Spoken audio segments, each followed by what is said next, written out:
Good morning. Welcome back. Rise and shine. Thanks for having coffee, water, orange juice, whatever. No beverage at all. Thanks for being here.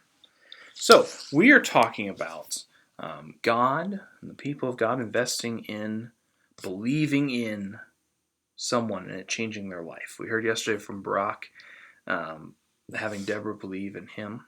And now we have two stories. Because they're twin books, kind of. So, 1st and 2nd Samuel and 1st and 2nd Chronicles cover the same things, but they are different accounts of the same events, the stories of the kings of Israel. Shall we say, the Samuel account is certainly older, it is also less favorable to the kings, I would say. But it's interesting. We have both, just like we have all 4 Gospels to talk about. And I'm drawing 2 stories that mirror each other.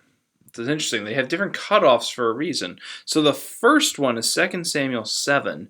This is the covenant with David. Okay, David is not a perfect king. In fact, in the Bathsheba incident, he breaks 10 commandments, all 10 of the 10 commandments at once. Yikes!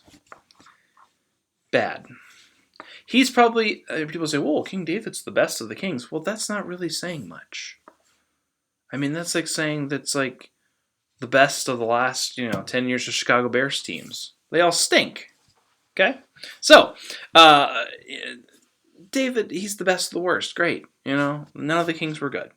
Like I said, he broke 10 commandments in one day. That's impressive in an infamous way. 2nd Chronicles, chapter 1, so the beginning. So, 2nd Samuel, the reason I'm doing this together, 2nd Samuel starts with David. 2nd Chronicles starts with Solomon. Well, why would they do that? Well, clearly, to the book of Chronicles, the late period kings and Solomon are more important, whereas Samuel, David, the Davidic period is more important. But yet, I'm here to show you that both are centered around a moment of God believing in them. Even though God knows that they won't be the greatest kings.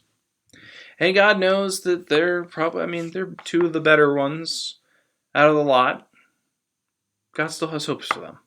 God still believes in them. So in 2 Samuel chapter 7, this Davidic covenant, which God honors, that the Messiah will come out of the branch of Jesse, right, David's father. So that whole house, that comes true. Jesus is from that line. Also this idea of the kingdom, yes, it is true. So yes, the Davidic covenant is God saying to David, I believe in you. You can do this. Now flourish. And David does have his good moments. He really does. The belief that God had in David does pay off in some ways. He loses his way again, but hey, David's human, And then Solomon. This is the 2nd Chronicles 1. Solomon begins with this decision, right, to build a temple in chapter 2, but it's sort of beginning now, this conversation that actually, so after David passes, being David, he had not really secured an heir. And I love 2nd Chronicles just kind of mentions at the beginning of the chapter that Solomon had made himself king, essentially. They put it nicely, but basically he won a civil war. He killed off all his other competition, essentially, or drove them out. So, despite that, God's still like, you know what? That wasn't great, but I think we can work with you. I think that there's something to believe in here.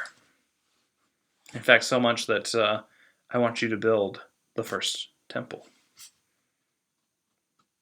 So, like I said, both of these kings go on to do lots of good things. They also have their faults, but it's just not true with everyone, right? We all have our moments that are great.